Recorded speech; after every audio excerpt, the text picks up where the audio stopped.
Kami datang di sini karena kami mengasihi dan mencintai Engkau, sebab Engkau terlebih dahulu mengasihi dan mencintai kami, Tuhan. Bahkan Engkau mengorbankan dirimu, berikan nyawamu bagi setiap kami. Terima kasih buat saat berbahagia pada pagi hari ini, Tuhan. Kami mengucap syukur, semua kami diberkati oleh Tuhan. Kami dicintai, kami dikasihi oleh Tuhan. Sekarang sampaikanlah firman kebenaran bagi kami semua. Ibadah sepanjang hari ini mendatangkan keuntungan, bahkan berkat bagi setiap anak-anak-Mu yang datang kepadamu. Dikuatkan, dipulihkan, disembuhkan, diberkati. Semua doa yang dinaikkan Tuhan mendengar dan menjawab. Kami mengucap syukur, berfirman dalam nama Yesus kami mendengar firman Tuhan. Bersama kita berkata, amin. Silakan duduk. Shalom semuanya. Puji Tuhan, saudara, saya melihat sudah ada yang merayakan Natal juga di berbagai tempat. Memasuki bulan yang ke-11, saudara, kita sendiri akan Natal, yaitu tanggal 24 dan 25 saja. Baik, saudara, tema di tahun ini, di bulan ini adalah tentang identity, yaitu identitas. Saudara, di hadapan Tuhan, saudara adalah orang-orang percaya. Ketika saya dan saudara percaya Yesus sebagai Tuhan dan Juru Selamat, kita ternyata mendapatkan begitu banyak identitas. Dan identitas itu sesuatu yang membanggakan, nggak nyangka. Lalu semuanya itu adalah karena anugerah Tuhan. Contoh misalnya, ketika kita percaya Yesus, kita diangkat menjadi anak Elohim. Kemudian ketika kita percaya Yesus, identitas kita juga, kita adalah orang yang dikasihi, diberkati. Dan dengan setiap berkat rohani, kita adalah ciptaan baru. Itu identitas-identitas yang kita emban, yang kita sandang ketika saudara dan saya percaya Yesus. Apalagi identitas, saudara adalah warga surga, saudara dibenarkan. Kemudian kita adalah orang-orang merdeka.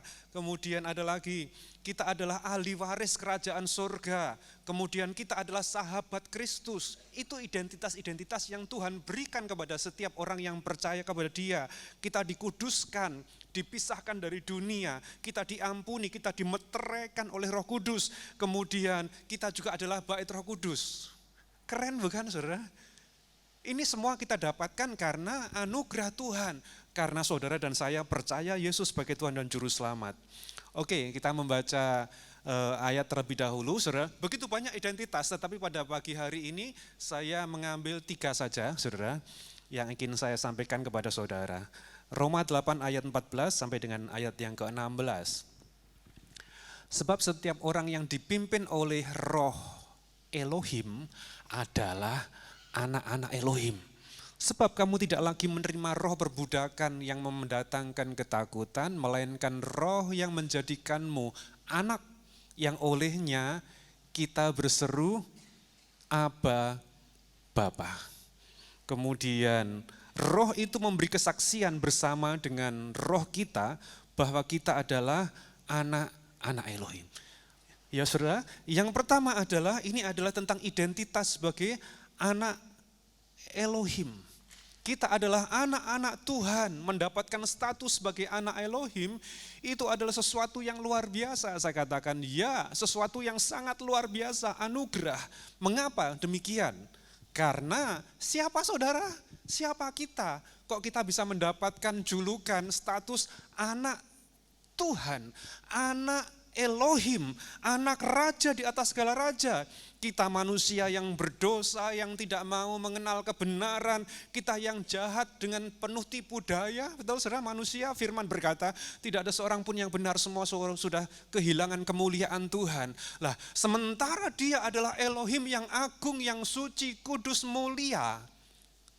Dia Bapa yang baik, mau mengadopsi saudara dan saya, orang berdosa menjadi anak. Bukankah itu adalah sesuatu yang istimewa? Ya saudara, sesuatu yang istimewa. Kita mendapatkan julukan anak-anak Elohim, itu ada sesuatu yang luar biasa. Lagi, Yohanes 1 ayat yang ke-12, namun semua orang yang menerima Dia, diberinya kuasa untuk menjadi anak-anak Elohim, yaitu mereka yang percaya dalam namanya. Semua di sini adalah orang yang percaya Yesus Tuhan, katakan amin. Saudara mendapatkan anugerah, dijuluki adalah anak-anak Elohim. Saudara, dan ternyata Tuhan tidak hanya memberikan status sebagai anak, tetapi Dia juga memberikan kuasa. Ini berbicara tentang otoritas. PowerPoint-nya silakan dibuka gambar-gambarnya. Iya. Kita tidak hanya mendapatkan status sebagai anak, tetapi disebutkan tadi orang yang menerima diberikannya kuasa. Punya kuasa. Selain kita anak, ternyata kita di dalam Kristus itu punya kuasa, otoritas. Seringkali kita tidak atau kurang menyadari tentang hal ini. Ya, kita anak Tuhan, tetapi ya sudah berjalan begitu saja. Tetapi ternyata ketika kita menjadi anak, ada otoritas yang Tuhan berikan. Seperti halnya anak-anak di dunia ini, ketika bapaknya punya otoritas, anaknya pun punya otoritas, saudara. Tentang kehidupan, kehidupannya, saudara. Karena itu sekali lagi saya katakan, sepatutnya kita bersyukur oleh anugerah Tuhan. Kita yang dulu jauh, sekarang menjadi dekat. Kita yang dulu musuh, sekarang menjadi sahabat. Kita yang dulu budak, sekarang diangkat menjadi anak. Saya, saudara, diangkat menjadi anak. Ini, saudara, ini dulu kita camkan, masukkan dalam hati dan benak kita. Aku adalah anak Tuhan, aku adalah anak Elohim, dan aku punya otoritas. Otoritas apa? Sehingga segala sesuatu yang engkau kerjakan, yang saya kerjakan, diberkati oleh Tuhan. Amin. Sehingga segala sesuatu yang kita ucapkan dalam nama Yesus terjadi. Saudara, ada 3 hal. Apa makna bahwa kita dijadikan anak? Apa makna bahwa kita dijadikan anak? Maknanya apa? Yang pertama kita harus pahami ini, yaitu apa? Status anak tidak akan pernah hilang. Setuju nggak kira-kira saudara? Ada nggak mantan anak? Dia dulu mantan anakku loh. Nggak ada. Saudara, karena mengalir darah dari orang tua, ya, mengandung genetik atau DNA dari orang tua. Saudara, nggak ada mantan anak.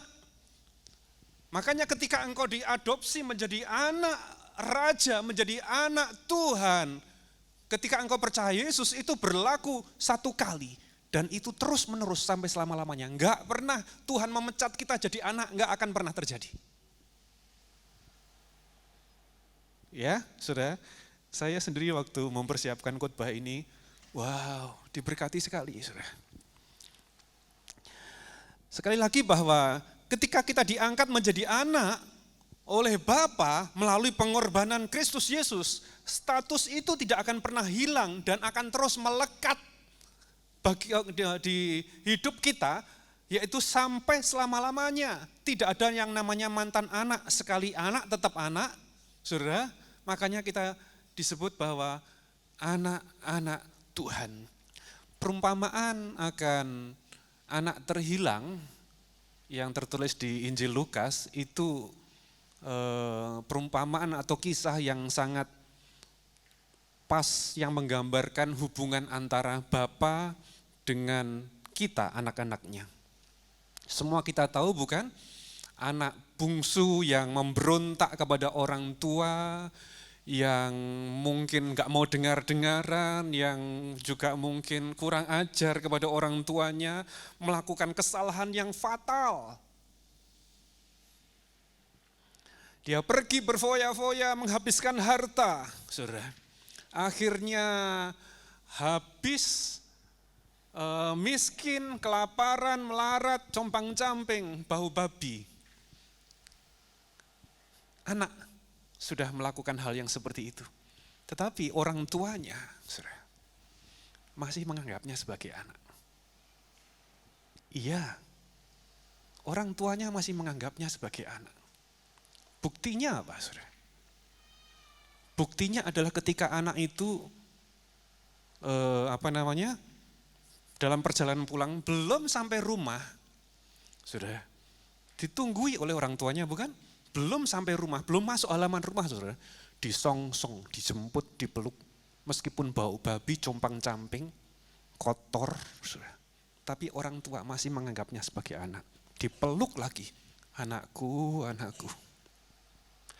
Saya mengandai-andai begini saudara, pernah saya katakan kepada saudara, seandainya anak bungsu ini kemudian kelaparan, mau makan ampas babi nggak boleh kan, sama bos babinya, nggak boleh, nggak bisa, ini makanan untuk babiku, kamu mau kelaparan, mau mati terserah.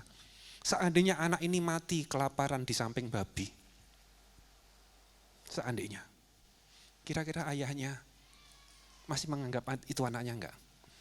Akhirnya misalnya mayatnya dibawa, ditanya rumah per rumah, ini anaknya siapa? Sampailah ke rumahnya ayahnya, oh betul ini anakku, saya percaya itu terjadi. Dia akan tetap menganggap itu anaknya. Ini adalah gambaran hati Bapa kepada saudara. Loh, Pastor, kalau begitu kan gak apa-apa berdosa, hidup dengan babi, berfoya-foya. Saya katakan engkau tetap dikasihi kok saudara, tetap dikasihi. Tapi engkau mau mengalami seperti itu? Mengalami babi, compang-camping, miskin, makan ampas babi pun gak boleh. Sekali anak tetap anak. Tetapi janganlah kita melakukan hal yang sudah pernah salah, yang Tuhan sudah contohkan. Ya. Kasih Tuhan itu selama-lamanya, sekali untuk selama-lamanya. Lukas 15 ayat 24, ada ayatnya. Karena anakku ini telah mati, tetapi ia hidup kembali. Dan ia telah hilang, tetapi ia sudah ditemukan, maka mulailah mereka bersukaria. Saudara, saya selalu diberkati ketika menyampaikan kisah ini. Anak ini pulang ke rumah itu apa sih motivasinya? Pulang ke rumah itu motivasinya apa? Bukan karena mengasihi ayahnya, enggak. Tetapi karena lapar. Ya. Karena kedagingan. Dia datang kepada ayahnya. Tapi toh kemudian tetap dikasih. Sebab itu saudara, saya sangat mendorong saudara bawa orang kepada Tuhan apapun motivasinya. Ya, apapun motivasinya, bawalah datang kepada Tuhan, beribadah di gereja. Saudara, mungkin motivasi awalnya karena hal-hal yang tidak rohani, enggak apa-apa. Ya, karena saya seringkali mendapatkan juga orang-orang yang bersaksi seperti itu. Iya, Pastor, dulu saya ke gereja itu bukan gara-gara saya mengasihi Tuhan, bukan gara-gara saya rindu Tuhan, tetapi karena hal-hal yang lain. Enggak apa-apa. Kemudian ketika dia ke gereja beribadah karena motivasi yang salah, firman Tuhan disampaikan tetap dijamah Tuhan. Saudara, Tuhan itu keren, Tuhan itu dahsyat. Dia bisa menjamah seseorang dengan berbagai cara. Kuasanya sungguh luar biasa. Iya, saudara, yang pertama yang kita harus pahami adalah status anak tidak pernah hilang apapun yang terjadi. Dan yang sangat luar biasa lagi adalah bahwa anak ini pulang ke rumah, motivasinya lapar. Mungkin juga dalam benaknya, aku diampuni saja, dimaafkan oleh ayahku saja, aku sudah bersyukur, terima kasih. Kalau boleh aku mau jadi pelayan di rumah ayahku, ya kan ada ayatnya begitu, aku jadi pelayan saja. Tapi ternyata ayahnya tidak menganggap sebagai pelayan, sebagai budak, enggak, tetap anak. Kasih cincin, kasih jubah, dikasih kasut, dipestakan. Makanya benar ayat yang mengatakan bahwa, ada ayatnya, Efesus 3 ayat 20 disebutkan bahwa dia berkuasa untuk melakukan segala sesuatu jauh melebihi apa yang kita minta dan doakan. Anak ini dalam benak pikirannya adalah yang penting aku makan, aku bisa dimaafkan, aku jadi pelayan. Tetapi ternyata enggak hanya itu, saudara. Dia diberikan kasut, diberikan cincin, diberikan jubah, dipestakan sampai kakaknya iri, saudara. Itulah kasih Bapa kepada saudara, kepada saya. Ada ayat lagi juga, tetapi seperti yang tertulis, apa yang belum pernah dilihat oleh mata dan belum pernah didengar telinga dan belum pernah timbul dalam hati manusia, itulah yang disediakan Elohim bagi mereka yang mengasihi Dia. Saya percaya semua yang terbaik bagi saudara, yang terbaik bagi saudara, bagi saya, Tuhan sediakan dan Tuhan nyatakan terjadi atas kehidupan kita semua. Yang mengerti dan percaya katakan amin. Jadilah seperti yang kau aminkan. Kita adalah anak, statusnya tidak akan pernah hilang. Saya pernah menyampaikan ini bahwa Dia sudah membeli kita dengan harga yang lunas dibayar. Dan firman berkata kita ada di dalam tangannya Tuhan sebagai anak. Lalu kalau ada orang yang berusaha merebut kekuatan kuasa yang akan merebut kita dari tangan Tuhan, Tuhan tidak akan pernah tinggal diam. Dia tidak akan pernah berkata, ya sudah aku kasihkan ini anak ini kepadamu. Gak baik anak ini, aku buang saja. Tidak akan pernah terjadi. Firman berkata tidak pernah. Tuhan akan berkata kalau ada kuasa atau kekuatan yang akan merebut saudara, enak saja kamu akan merebut anakku, aku sudah mati bagi dia. Aku sudah berkorban nyawa, aku sudah mencurahkan darah untuk dia. Hanya untuk mendapatkan dia, sekarang kamu mau merebut dia, enak saja. Itu Tuhan. Ya. Sebab itu bersyukur dalam segala sesuatu, karena Tuhan itu baik, selama-lamanya Dia baik. Ya, saudara, beberapa ayat kita lompat saja. Seperti anak terhilang, tetap dikasihi meskipun dia memberontak, membuat kesalahan bahkan yang fatal. Saudara, tetapi anak ini sempat mengalami hal-hal yang buruk di dalam kehidupannya. Karena itu Tuhan tidak inginkan kita mengalami hal yang sama. Berlakulah sebagaimana layaknya seorang anak yang membawa nama baik, marwah, membawa marwah bagi nama baik orang tua kita, Bapa kita di surga. Ya, itu adalah status yang pertama atau identitas kita yang pertama sebagai anak-anak Elohim yang dikasihi dan sekali anak selama-lamanya akan tetap anak. Sekarang yang kedua, apa identitas kita? Yang kedua adalah yaitu dikasihi. Ketika saudara diangkat menjadi anak, bukan untuk dipekerjakan menjadi budak. Bukan. Tetapi Tuhan mengangkatmu, mengangkatku, yaitu untuk menjadi anak yang dikasihi dan diberkati. Kita tidak dijadikan sebagai budak, bahkan mungkin orang upahan. Sama sekali tidak. Tetapi untuk dikasihi, dicintai, diberkati, dilindungi. Saudara, kita membaca ayatnya, Yeremia 31 ayat yang ketiga. Dari sejak lama, Yahweh telah menampakkan diri kepada Israel dan berkata, aku telah mengasihimu dengan kasih yang kekal. Lihat, Tuhan mengasihimu, mengasihiku dengan kasih yang kekal. Oleh karena itu aku telah menarik engkau dengan kasih yang setia. Engkau ditarik menjadi anak untuk dikasihi. Sampai berapa lama? 1 tahun? 1,5 tahun? Enggak, disebutkan adalah kekal. Kasih Tuhan tidak pernah berkurang, tidak pernah bertambah. Enggak, kasih Tuhan itu maksimal dan selalu tetap selama-lamanya. Beda dengan kasih manusia, bukan? Mau menikah, kasihku, cintaku tidak terukur bagimu. Lautanku seberangi, gunungkan kudaki. Menikahlah, 1 tahun KDRT, sudah 1,5 tahun selingkuh.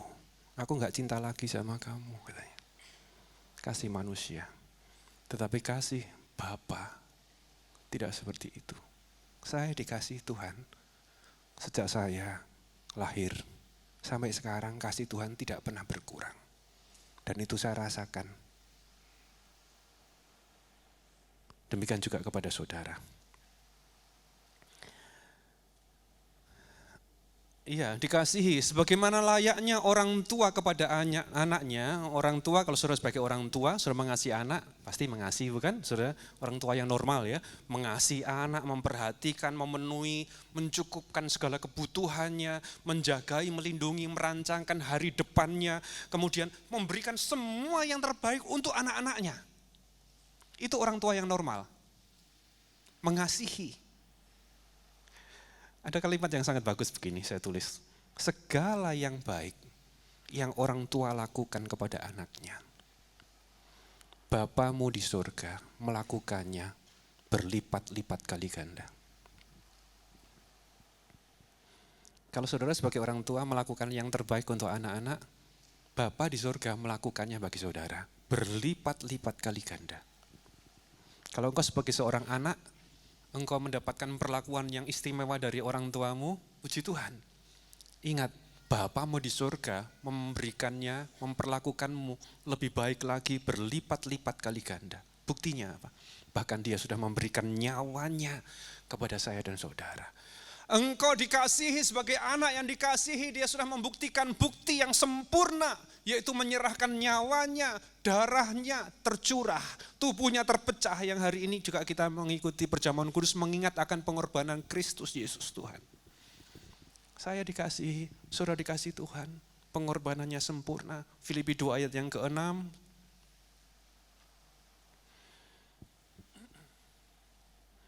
Filipi 2 ayat yang ke-6, dia yang ada dalam wujud Elohim tidak memperhitungkan kesetaraan dengan Elohim sebagai sesuatu yang harus dipertahankan. Sebaliknya, dia mengosongkan dirinya mengambil wujud seorang hamba agar menjadi serupa dengan manusia. Terus, ketika berada dalam rupa manusia, dia merendahkan diri dan menjadi taat sampai mati, bahkan mati di kayu salib. Ini saudara, ini adalah bukti kasih yang terbesar yang Tuhan berikan kepada kita umat manusia. Kasih selalu identik dengan apa? Pengorbanan. Ketika engkau mengasihi, engkau pasti mau berkorban, mau memberi. Ya, Yesus sudah memberikan teladan yang sempurna, dia mengasihimu. Aku datang ke dunia karena aku mengasihi engkau, kata Tuhan, saudara. Supaya engkau tidak binasa tetapi beroleh hidup yang kekal. Kasih yang sempurna dibuktikan melalui pengorbanan. Tidak hanya mengorbankan materi tetapi nyawa bagi saya dan saudara. Terus ayat Ibrani 9 ayat 28. Ibrani 9:28.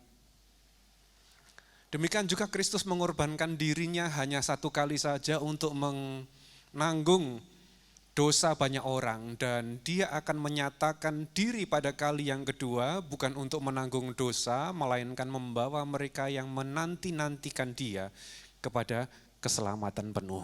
Saudara, ini adalah bukti kasih Tuhan kepada saya, kepada saudara. Dia mengorbankan dirinya dan saatnya nanti dia akan datang kembali. Bukan untuk menanggung dosa lagi, tetapi membawamu, membawaku di dalam kemuliaan. Orang-orang yang setia, yang mengasihi Tuhan, yang melayani Tuhan. Yang menyandang status sebagai anak-anak Tuhan, yaitu saudara dan saya. Sudah 2 poin, identitas kita sebagai anak, dan anak adalah bersifat kekal seterusnya. Itu yang Tuhan katakan. Yang kedua adalah anak bukan untuk diperalat, bukan untuk dijadikan orang upahan ataupun budak, tetapi untuk dicintai, dikasihi. Katakan bersama saya dikasihi Tuhan. 1, 2, 3. Saya dikasihi Tuhan. Terakhir sekarang, apa makna kita dijadikan anak? Yang ketiga adalah, yaitu mendapatkan hak waris kerajaan surga. Ini, saudara. Semua orang menginginkan ini, bukan? Tetapi firman berkata, Alkitab berkata bahwa tidak ada seorang pun yang sampai ke sana. Kecuali melalui Yesus. Ada tulisannya heaven. Tidak ada seorang pun yang sampai ke sana, kecuali melalui Yesus. Seorang anak akan menjadi ahli waris dari orang tuanya, itu kapan, saudara? Yaitu ketika orang tuanya sudah meninggal. Ada ayatnya ternyata, saya menemukan ini. Ibrani 9 ayat 17. Karena sebuah wasiat barulah sah. Kalau pembuat wasiat itu telah mati. Sebab selama pembuat wasiat itu masih hidup, maka wasiat itu tidak berlaku. Yang memberikan wasiat siapa? Tuhan Yesus. Dan memberikan jaminan ahli waris kerajaan surga. Dan dia sudah mati untuk saya dan saudara. Jadi itu sudah menjadi bagian dalam hidup saudara. Sah. Jatuh sampean saudara. Itu sah saudara. Karena Yesus sudah mati bagi saya dan saudara.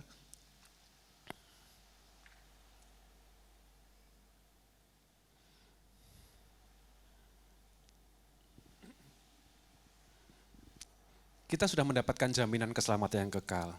Memang sekarang ini kita belum mendapatkannya secara utuh, secara penuh, saudara. Akan tetapi kita di dalam Kristus, Roh Kudus disebutkan, yaitu memeteraikan kita, menjamin kita bahwa kita akan mendapatkan warisan penuh. Roh Kudus yang memeteraikan, saudara. Ketika Yesus mati, kita mendapatkan jaminan keselamatan sah di dalam nama Yesus. Tetapi sekarang kita belum mendapatkannya, bukan? Roh Kudus yang memeteraikan dalam diri kita sampai kita mendapatkannya penuh nantinya. Ada ayatnya, silakan dibuka. Efesus 1 ayat 13-14. Di dalam Dia kamu juga setelah mendengar firman kebenaran, yaitu Injil keselamatan, setelah kamu percaya kamu juga dimeteraikan dengan Roh Kudus yang dijanjikan.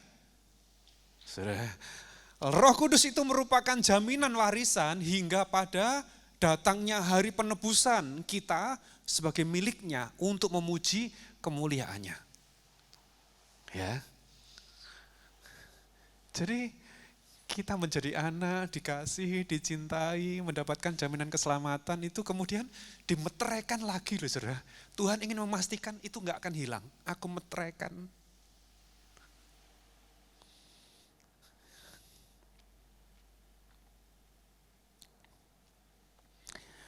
Orang percaya mendapatkan jaminan keselamatan sampai di surga. Sementara orang di luar Kristus, ya mudah-mudahan. Mudah-mudahan.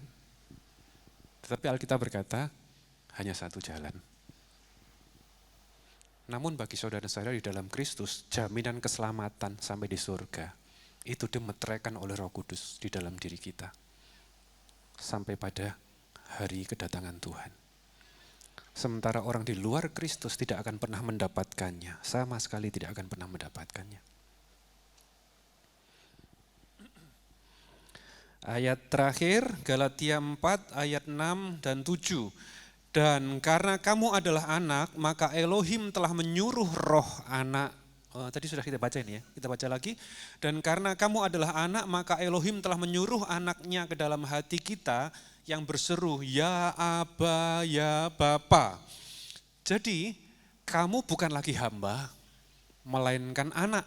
Jika kamu anak, maka kamu juga adalah ahli waris oleh Elohim.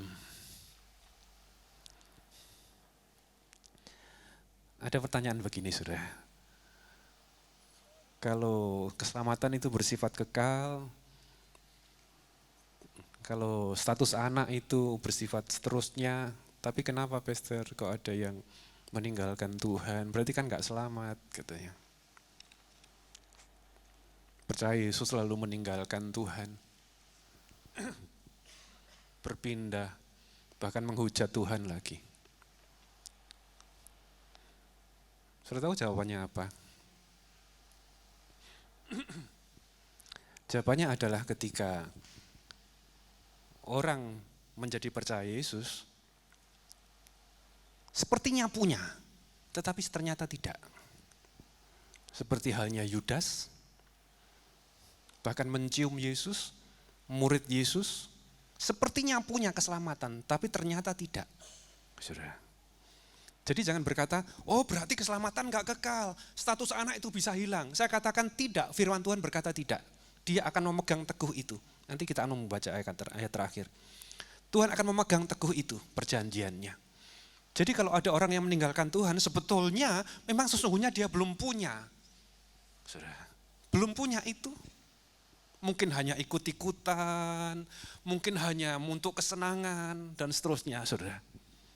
Silakan dibuka ayat terakhir, yaitu Yohanes 10 ayat yang ke-28. Dan aku memberikan hidup kekal kepada mereka, dan mereka pasti tidak akan binasa, dan tidak seorang pun akan merampas mereka dari tanganku. Pegang ayat ini, saudara. Ini perkataan Tuhan Yesus sendiri. Bahwa saya dipilih Tuhan, saudara dipilih Tuhan, saya ada di dalam genggaman tangan Tuhan, tidak seorang pun yang diizinkan merampasmu dari tangan Tuhan. Ya, 3 poin Tuhan sudah sampaikan kepada kita yang menjadi berkat bagi kita semua. Identitas saya dan saudara begitu banyak di dalam Kristus, dan segala sesuatu itu semuanya adalah karena anugerah. Sangat luar biasa, tetapi pada kesempatan ini kita diingatkan bahwa kita adalah anak. Dan anak itu seterusnya tidak akan pernah kita dipecat menjadi anak. Kemudian yang kedua adalah anak. Apa tadi yang kedua? Silakan dibuka. Kita dikasihi, dicintai, diberkati. Kemudian yang ketiga, kita mendapat hak waris kerajaan surga. Tuhan Yesus berkati kita.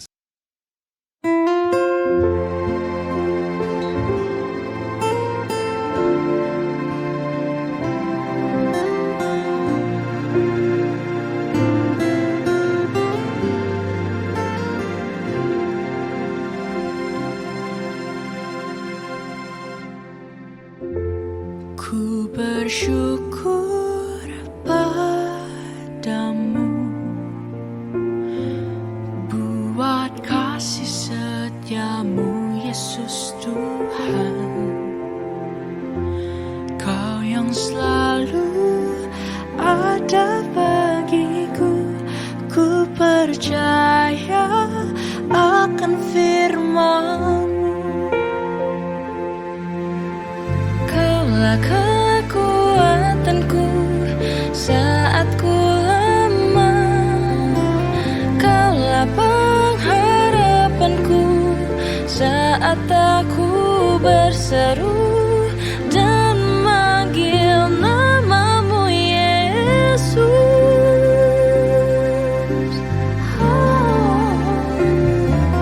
Kau Yesus yang selamatkan hidupku, Kau Yesus yang selalu menolong hidupku, Kau Yesus yang sangat mengasihiku, ku percaya hanya padamu.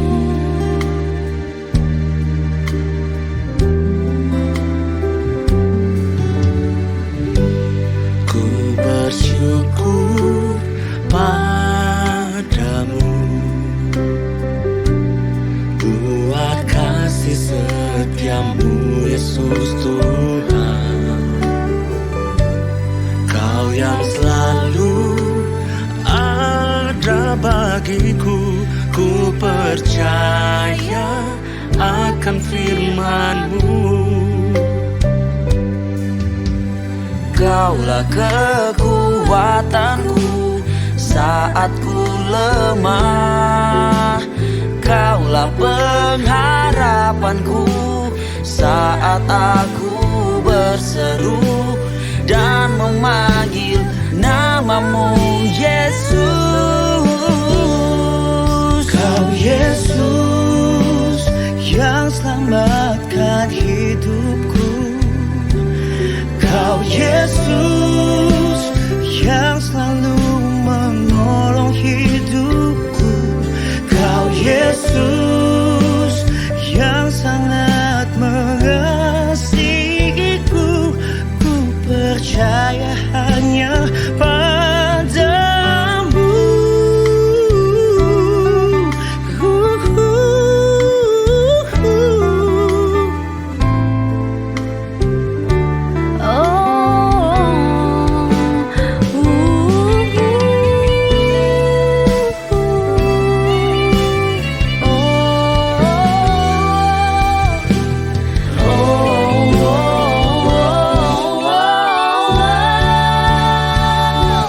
Kau Yesus yang selamatkan hidupku. Kau Yesus yang selalu menolong hidupku. Kau Yesus yang sangat mengasihiku. Ku percaya hanya padamu. Kau Yesus yang selamatkan hidupku. Kau Yesus yang selalu menolong hidupku. Kau Yesus yang sangat mengasihiku. Ku percaya hanya padamu. Ku percaya hanya padamu. Ku percaya hanya